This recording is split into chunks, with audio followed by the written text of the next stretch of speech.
Ito na ang NBA rasyon. May malupit na mensahe itong bagong salta sa Lakers na si Dorian Finney-Smith para kay LeBron James. Excited na excited itong si Finney-Smith na nalipat siya sa Lakers dahil aniya magkakaroon siya ng oportunidad para makapaglaro sa isang championship. Hindi daw gaya sa Brooklyn Nets na kung saan lumalaban lamang sila para makapasok sa playoffs. Malayong malayo daw ang dalawang koponan.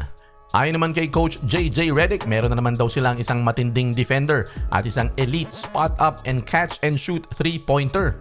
Merong 46% field goal shooting itong si Finney-Smith at 43.5% mula sa downtown. At sa unang araw na nag-practice, itong si Dorian Finney-Smith para sa Los Angeles Lakers na sumakto pa sa 40th birthday ni LeBron ay agad nitong kinausap ang NBA legend. Sabi niya kay LeBron, binabantayan kita ng 9 years. At ngayong magkakampi na tayo ay baka naman pwedeng makahingi ng iyong signature shoes. Tuwa-tuwa naman si Dorian na hindi na raw niya makakalaban si LeBron simula bukas.